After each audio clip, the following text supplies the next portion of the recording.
Богатите да плаќаат повисоки даноци, а персоналниот данок да се намали во одредени дејности. Ова е првичниот став на власта по вчерашната препорака од Ману да се зголемат одредени даноци за побрзо закрепнување на економијата, односно да се покрие јавниот долг кој надмина 7 милиарди евра и достигна 62% од БДП. Иако прогресивното оданочување се одложи за 2023, вице-премиерот Фатмир Битиќи не ја исклучува можноста да биде воведено и порано. Сепак за сите даночни реформи ќе се чека да завршат консултациите, кои најверојатно ќе траат до крајот на годинава.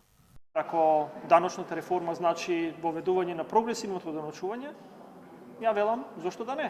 Затоа што покажавме дека во кризата некои богати стана уште побогати. И сметам дека заради идеолошкото верување дека треба да имаме прогресивно даночување. Богатите треба да платат и да вратат на посиромашните. Да, ако значи воведување на посиромашните нов данок, велам не, затоа што на нив им должиме за да излезат од прагот на сиромаштија и да почнат да живеат достоинствено.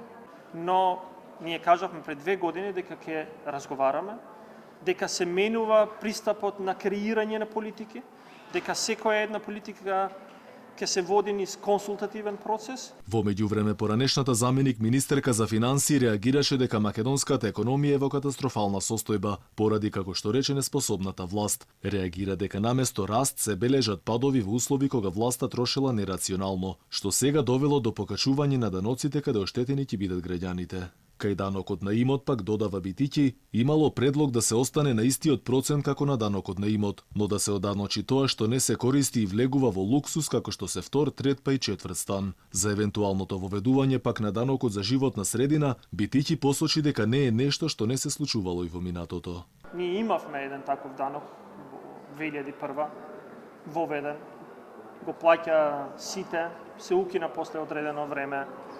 Ние сакаме да живееме и видовме дека во 2020 како е подобро да се живее во подобро и почист воздух.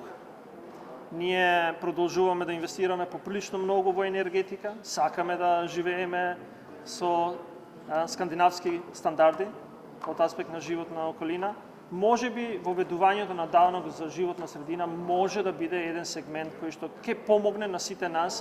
Предходно академската фела критикуваше дека власта треба да биде исклучително внимателна и тоа со управувањето на јавните финансии и народните пари. Рекоа дека мерките за добро менаџирање на јавниот долг треба да бидат насочени кон намалување на владината непродуктивна потрошувачка или пак зголемување на даноците. Во меѓувреме, Народната банка веќе предвиде зголемување на инфлацијата, која годинава ќе достигне 2,2%, што значи дека цените ќе продолжат да растат, а животниот стандард да опаѓа. Нормализирање на состојбата во Македонија се очекува веќе од следната година.